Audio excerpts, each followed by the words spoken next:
Hello, my name is Sarah C. Blanchett, and I'm a photo based fiber artist creating work that explores coming of age in a digital world and my journey towards autonomy as a woman.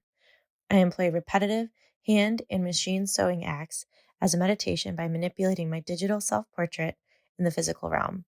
These soft sculptures and tapestries manifest as distortions of my self portrait, intending to heal feelings of dysmorphia. By dissecting and reassembling my image into a likeness that feels more accurate, I am mending the fragmented woman. The works that I create always begin from an archive. Whether that is a quick 5-minute photo shoot with myself and my iPhone with a face covered in sparkly highlighter, or a trip to my family film archive, I always start within a series of images and work to exhaust it entirely before moving on. Having the power to control which imagery is implemented in the work is the closest feeling that I can find to managing my image. In the digital world of the internet, we sacrifice all aspects of control. I have the most power in my world, that is, of course, until the work is on view to an audience.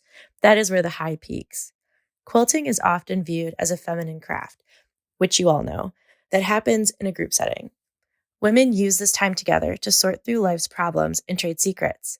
In an effort to look inwardly, I have stripped the community from the reference of quilting in my work. This means that all acts are taken on entirely by me, which often results in extensive time dedicated to repeating my hand and body motions as the forms that I have somewhat planned take shape. The core of these elements is resourcefulness. I do not have to rely on anyone but myself to create the work. That is power.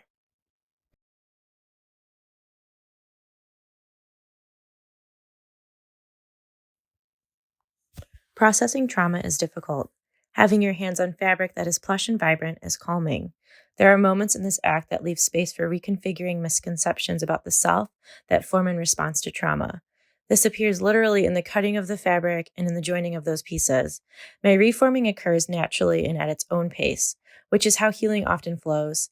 I hope that the process exhibited in the work communicates a healthy method that women can use when working to overcome the challenges they face. As a sort of journaling, it feels good to get the anger out while on this journey towards mending. I live alongside the fragmented woman. Her origin is perhaps not a rare one. As a preteen, I formed my IRL in real life identity alongside my online persona. For a while, these two girls grew parallel to one another. When the IRL girl started changing physically and becoming unhappy with her body, the online persona was able to hold on to that youthful body and image that she started with. It was then that the fragmented woman started to form. The work that I create is a repeated exercise of trying to bring these two women together to establish a new common ground. Thus far, that task has been immense. I expect that these women will someday collide again, but for now, the closest they get to each other is within the work. When conceptualizing a new piece, I often start with a shape or a vibe that is rooted in something familiar, such as a quilt pattern, a deer antler, or a piece of furniture. I then pull as much imagery as I can out of self portrait archives and the immense family film archive I recently inherited. The parameter for materials revolves strictly around skin like fabric. Right now, that includes velvet, silk, and oilcloth. These pieces' shape and size depend on the visual weight it requires as a response to a harmful experience that I have had. That always starts as one perception and then transforms as the piece is created.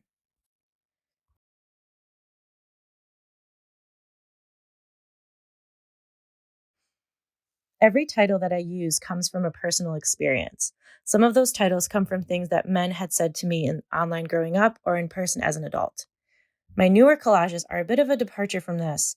In these works, I gather words from family members' social media accounts and handwriting from my grandmother's photographs. It's my way of isolating the uncomfortable things my family has said and honoring the special things that they have said. Their meanings are obscured and take on a new form.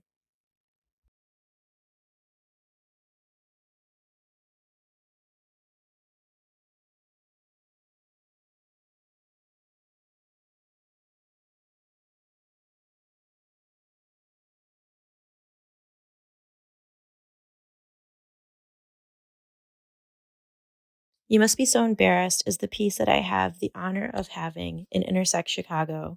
I'm so excited that this piece has been included in the exhibition. And some fun facts about that piece: the title is from an interaction that I had at a trivia night at a bar. Our team got a question wrong, and some guy who was sitting by himself at the bar looked at us and said, "Wow, you must be so embarrassed." And we're just like, "Nope, just having a good time over here with our friends." So that was pretty funny. But the process of making this piece is very similar to my other hexagon pieces. As you all know, the grandmother quilt hexagon flowers are a really beautiful tradition in quilting where women or quilters come together with their hexagons to trade either individually or as flowers or different shapes. For these pieces, I actually sew these all by hand myself, but I sew them in strips. And so I go by column, and when I'm cutting up the fabric, I have to be super careful because this all comes from one fabric print. I have to be super careful not to mix up the pieces. And so I have a coding system on the back of each hexagon, which they're all mounted to like a felt. I have a coding system on the back that helps me to keep track. But if I do mess up and one does get flipped around or moved, I don't move it because that's part of the piece. And it is also another way that I kind of work in that glitch factor that I talk about in my work. So this piece took, I think, around 3 months for me to complete, and it's all hand sewn. And she looks very different in person, which is really exciting to see. And she changes shape as you move around her, as my other pieces like this one, they all do. And yeah, that's a little info about this piece.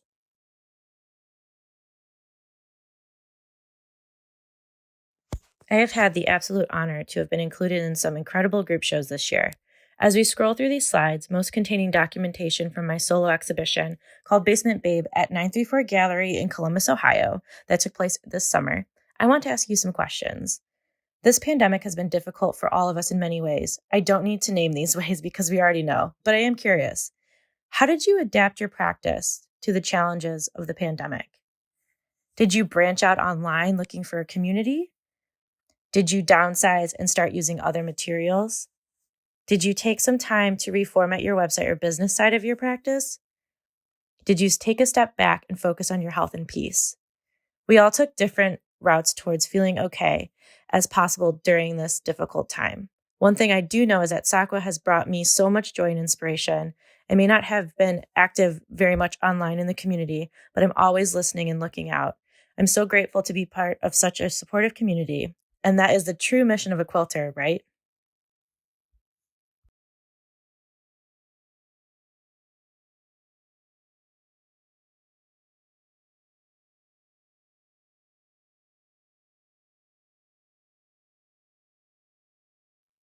We have arrived at my studio, or really a history of my studios.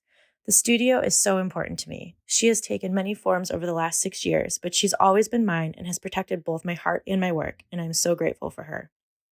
Whether with natural light, the hum of an industrial building in Detroit, or the warmth of my basement at home, I'm always excited to settle into a space.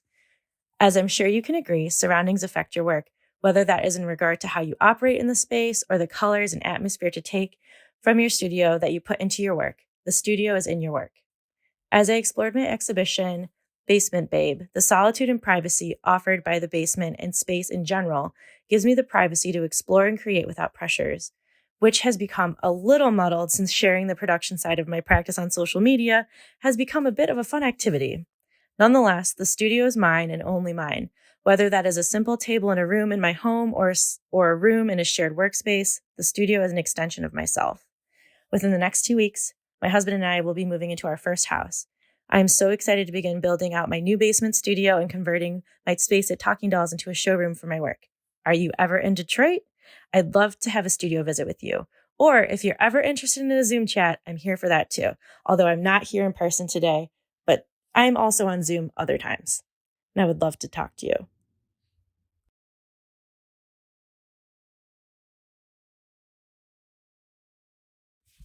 That's it for my presentation. Thank you so much for being here today. It was such an honor to have been asked to speak during today's textile talk. It's been a dream of mine. I would love to chat more. Please follow me on social media and sign up for my studio newsletter. I'm always excited to make new friends, and I hope you all have a wonderful day. Thank you so much for your time.